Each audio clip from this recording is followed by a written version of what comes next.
Kashi episode 102। Rajveer ने जैसे अपना हाथ बढ़ाया काशी का हाथ पकड़ने के लिए, वैसे ही रुद्र ने काशी का हाथ पकड़ा और उसकी उंगली में रिंग पहना दिया। ये देख सब चौंक गए। काशी उसे हैरान परेशान नज़रों से देखे जा रही थी, पर युग ये सब देखकर बहुत खुश था। उसने मन में कहा, शुक्रिया महादेव, आपने रुद्र जी को यहाँ भेज दिया, वरना अगर ये लंगूर मेरा जीजा बनता तो मैं इनका मुंह तोड़ देता। पर इसका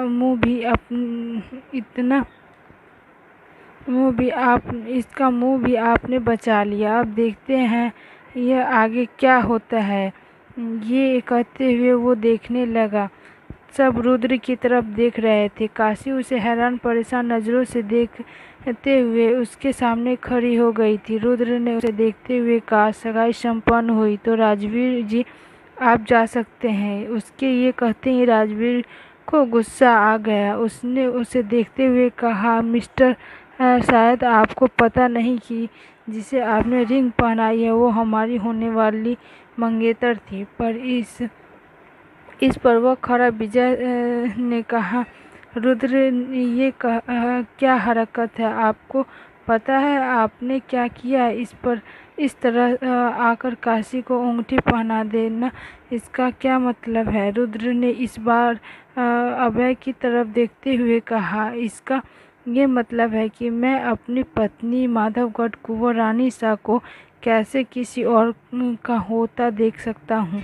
शिवांगी भी वहाँ आ गई थी। उसे शालिनी ने बुलाया था, पर जब वो यहाँ आई तो माहौल और कुछ और ही था। उसने युग के पास आकर खड़े होते हुए पूछा, ये क्या हो रहा है युग जी? कुछ नहीं, जो हो रहा है बस देखो। ये कहते हुए वो सामने देखने लगा। इधर अभय रुद्र की चुनौती को देख कर मुस्कुरा रहा था। उसने उसे देखते हुए कहा, क्या आप साबुत हैं कि इसकी शादी आपके साथ हुई है? ये जानता था आपको सबूत की बहुत ज़रूरत होगी, और हमारी कुंवर रानी सा ये बोलने वाली नहीं कि उनकी और हमारी शादी हुई है। तो मैंने सोचा क्यों ना इस बार फिर शादी की करी जाए। पंडित जी उसके ऐसे आवाज़ देने से कुणाल एक पंडित को लेकर चला आया। उसे देख सब शॉक्ड हो गए।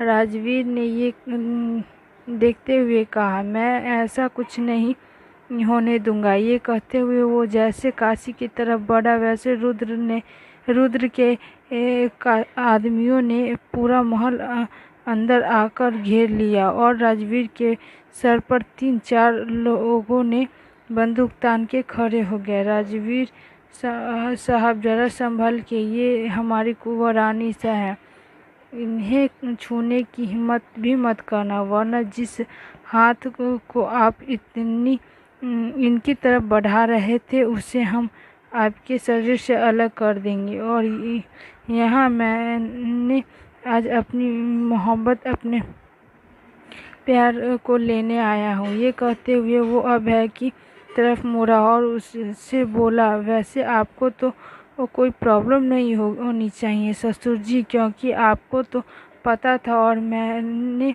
कहा था कि काशी को किसी और को देने की सोचा आपने, तो मैं आपको रुद्र का रुद्र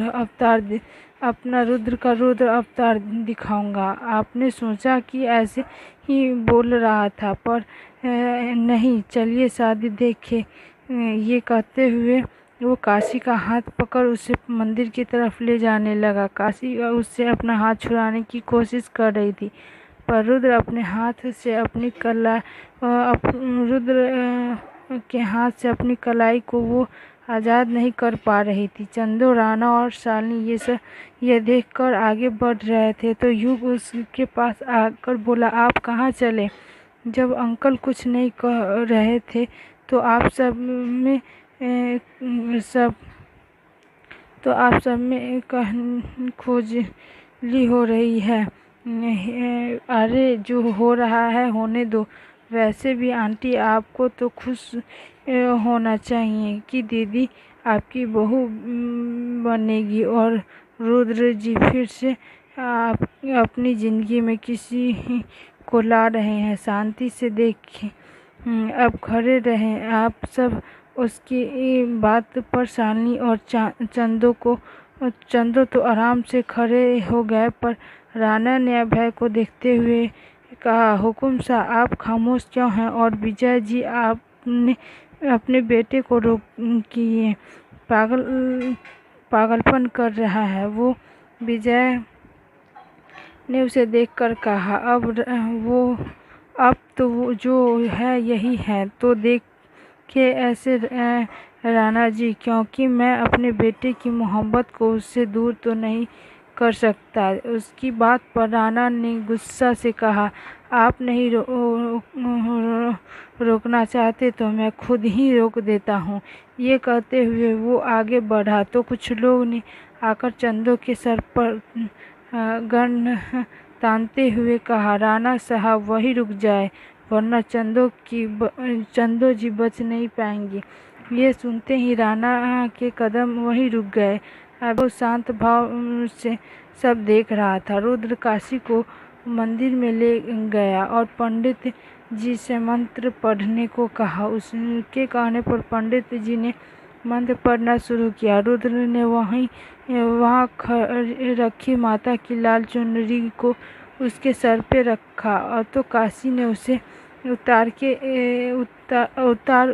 उतारते हुए कहा, ये आप ठीक नहीं कर रहे हैं कुंवर साहब। मैं इस शादी को नहीं मानती, इसलिए आप ये सब ना करें। रुद्र ने उसे देखते हुए कहा, आपका मानना न मानना तब तक था काशी, जब तक आप कोई पागलपन नहीं कर रही थी, पर अब बहुत हुआ तो चुपचाप शादी होने दे।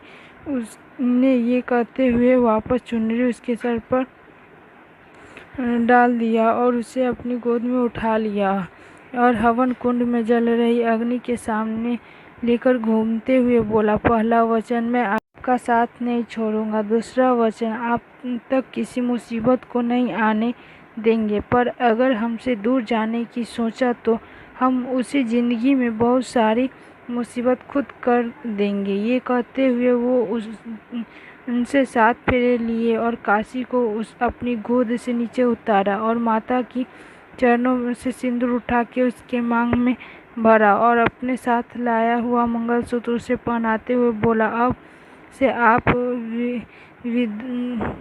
विधि विधान से हमारी पत्नी है और माधवगढ़ की कुंवरानी सा मुबारक हो। ये कहते हुए उससे मुस्कुराते हुए देखने लगा।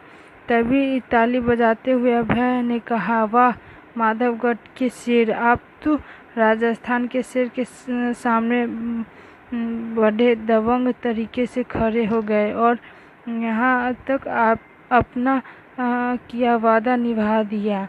हम यही तो देखना चाहते थे कि जो प्यार आपके दिल में है हमारी बेटी के लिए वो सच्चा है या नहीं, और कितनी हद तक है ये प्यार आपको। और आप इस इम्तिहान में खड़े उतरे। काशी से आपकी शादी हुई है ये बात जानते हैं हम, पर आपको परखना चाहते थे, सो हमने कर लिया।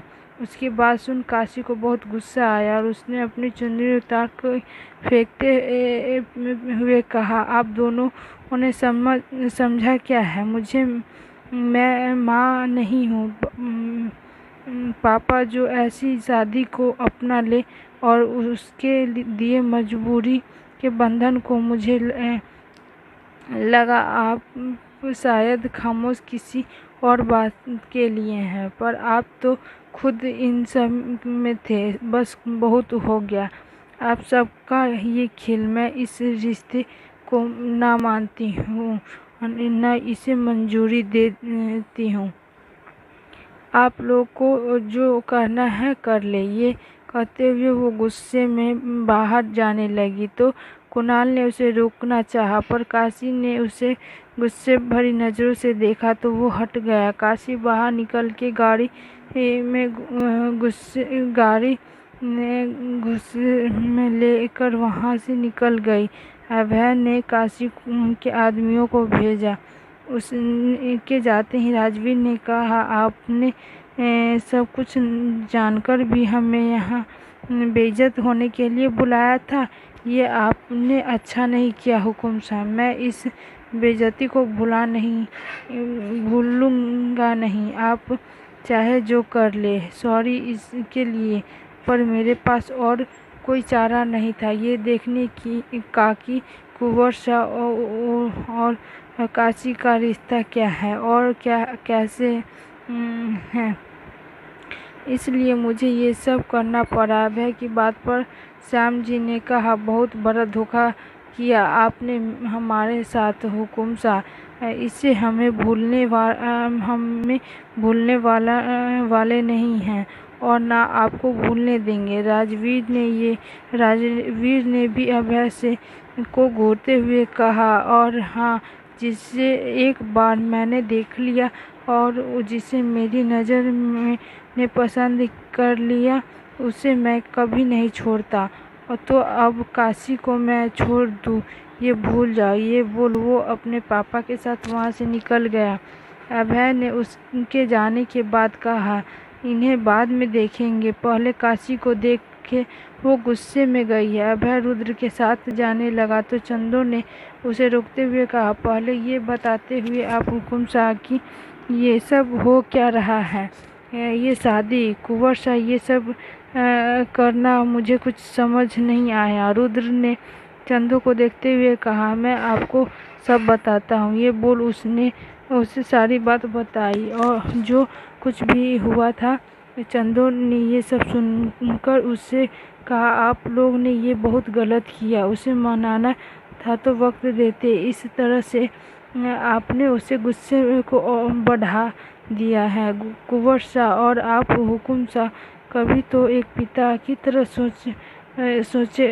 सोचा करे। आखिर कैसे लगा आपको कि काशी ऐसे मानेगी। आपको अगर ऐसा कुछ करना ही था तो मुझे यहीं पूछ लेते। आप क्या ज़रूरत थी ये सब करने की। अब उसके गुस्से को शांत करना बहुत मुश्किल होगा।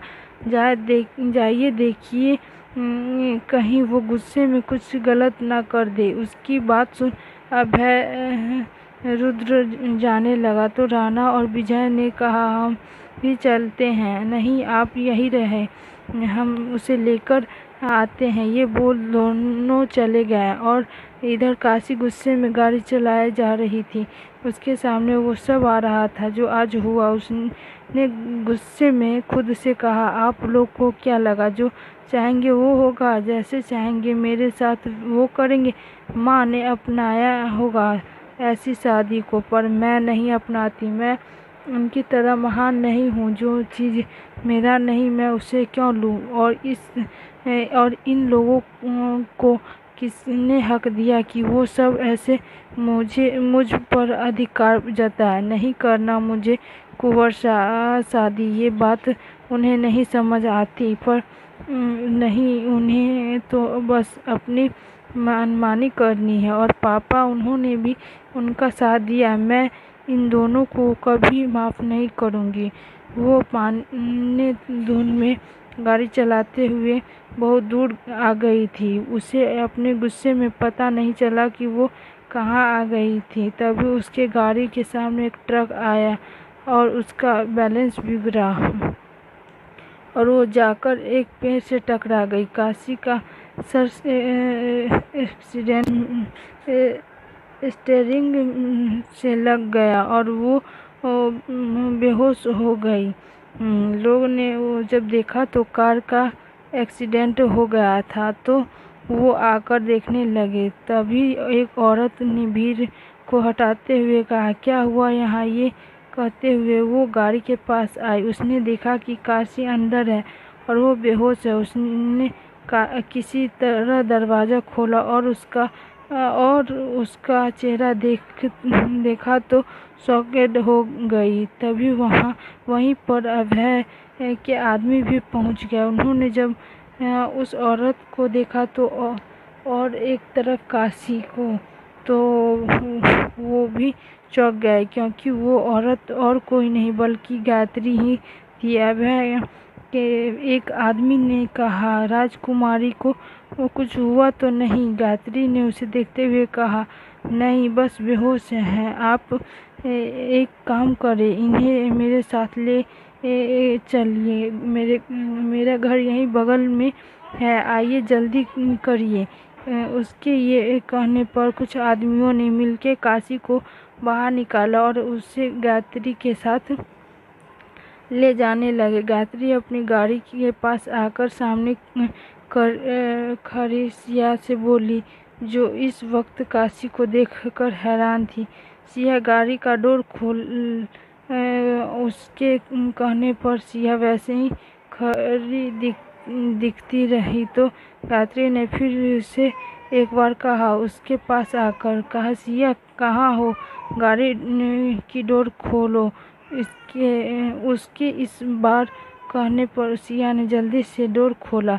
अभय के आदमियों ने काशी को अंदर बैठाया। तभी एक आदमी का फोन बजा तो उसने उठाते हुए कहा, हाँ हुकुम सा, राजकुमारी मिल गई। उनके गाड़ी का एक्सीडेंट हो गया है, पर वो ठीक हुआ। हल्की सी चोट आई है। हमें उन्हें एक औरत के साथ उनके घर ले जा रहे हैं। अभय ने ये सुनते ही उससे कहा, काशी की गाड़ी का एक्सीडेंट? वो सही सलामत तो है ना? और किसके साथ आप उसे ले जा रहे हैं?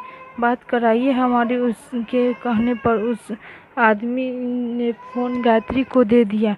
गायत्री ने फोन ले अभय से कहा, हेलो, देखिए, आप चिंता ना करें, हम आपकी बेटी सही सलामत है। हम उसे अपने साथ लेकर जा रहे हैं। आप हमारे घर आ जाइए।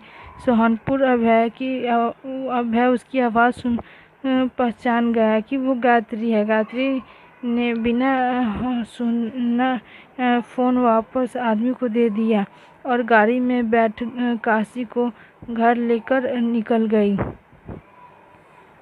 तब तक के लिए इतना ही। आगे की कहानी जानने के लिए सुनिए काशी एपिसोड 103। तब तक के लिए बाय, टेक केयर, जय हिंद, जय भारत।